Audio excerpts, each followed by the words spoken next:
नमस्कार दोस्तों, कैसे हैं आप। स्वागत है मेरे चैनल ज्ञान टॉकेटिव में। दोस्तों, आज की कहानी का शीर्षक है कुछ पाने के लिए कुछ खोना पड़ता है।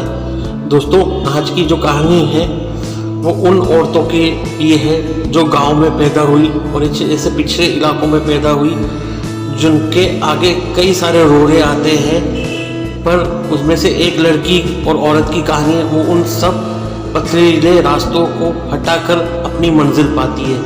चलो शुरू करते हैं कहानी।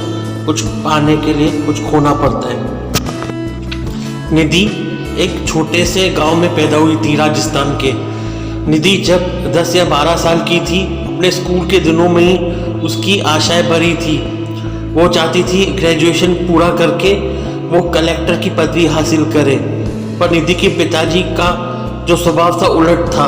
वो चाहते थे लड़कियां जितना पढ़ सके उसके बाद वो घर गृहस्थी संभाले, पर निधि का ऐसा ख्वाहिश नहीं थी। वो चाहती थी वो ज़्यादा से ज़्यादा पढ़े और अपने ज़िले के लिए कुछ ना कुछ करे, और औरतों के लिए भी। जैसे ही निधि ने ग्रेजुएशन पूरी की तो उसके पिताजी किशन लाल ने उस पर दबाव देना चालू किया कि निधि बेटा, अब तुम्हारी ग्रेजुएशन पूरी हो चुकी है, अब तुम्हें शादी कर लेनी चाहिए, और मैं तुम्हारे लिए एक अच्छा से अच्छा लड़का भी ढूंढने जा रहा हूँ। निधि ने अपने पिताजी से कहा, पिताजी मैं अभी और भी पढ़ना चाहती हूँ, मुझे यूपीएससी की तैयारी करनी है, मुझे कलेक्टर बनना है। पर उसके पिताजी ने कहा, अब तुम जो भी चाहोगी वो तुम्हारे पति की मर्जी होगी, उसके मर्जी के बिना तुम कुछ नहीं कर सकती। निधि ने कहा, ऐसे कैसे बात कर रहे हो पिताजी, मेरी ज़िंदगी है, मेरी मर्जी है, मुझे अपने कैरियर के लिए मैं जिम्मेदार हूँ। पर उसके पिताजी ने मना कर दिया, कहा पहले तुम शादी कर लो, उसके बाद ही तुम जो चाहे करो। तो निधि ने कहा ठीक है, मैं अपने जो भी मेरा होने वाला पति होगा एक बार मैं उनसे बात करने चाहूँगी, अगर वो इजाज़त देते हैं मुझे शादी के बाद भी पढ़ने की यूपीएससी के एग्ज़ाम के लिए, तो ही मैं शादी करूँगी। तो निधि के पिताजी ने कहा ठीक है, मैं उन लड़के वालों से बात करता हूँ जिससे मैं तुम्हारा रिश्ता की बात करने जा रहा हूँ आज।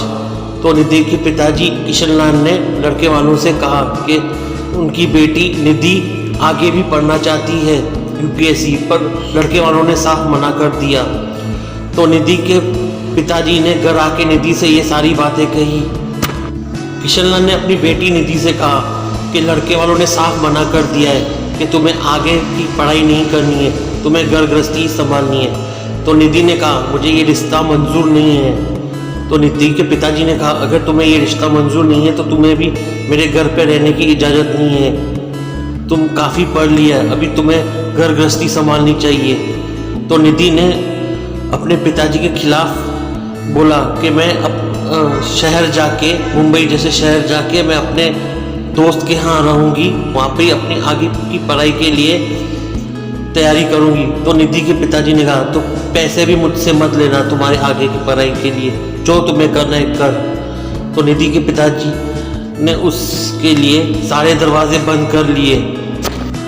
निधि भी अगले दिन ही अपने पिताजी का घर छोड़ के गांव से दूर मुंबई शहर आ गई। उसकी एक सहेली पहचान की थी, वहाँ ही रहने लगी। अपनी सहेली के मदद से उसे एक टाइपिस्ट का जॉब मिल गया, और टाइपिस्ट के जॉब के साथ वो कलेक्टर के एग्ज़ाम के लिए भी तैयारी करने लगी यूपीएससी की। काफ़ी मेहनत के बाद निधि अपने लक्ष्य में कामयाब हुई और उसे यूपीएससी में अच्छे मार्क्स मिल गए। दोस्तों, अब निधि कलेक्टर के पोजीशन के लिए इंटरव्यू देने लगी। उसकी ये भी ख्वाहिश पूरी हो गई, वो इंटरव्यू में पास होगी, अब वो डिप्यूटी कलेक्टर थी। दोस्तों, ये खुशी वो अपने माँ बाप के साथ बांटना चाहती थी।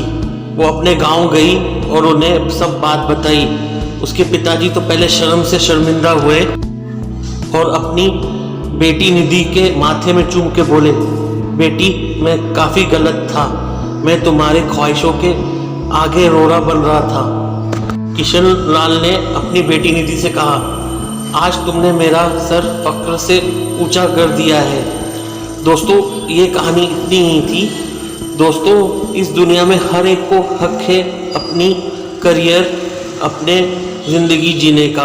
दोस्तों निधि ने ही ज़माने की धकियानुसी बातों की परवाह ना करके कुछ दिनों के लिए अपने घर परिवार को छोड़ के वो आगे बढ़ी, उसने हिम्मत दिखाई, तब वो इस मकाम पे हासिल हुई। उसने कुछ पाने के लिए कुछ खोने की भी ना सोची। दोस्तों कहानी में बस इतना ही। अगर आपको मेरी ये कहानी पसंद आई हो तो इसे लाइक, शेयर और सब्सक्राइब ज़रूर करना।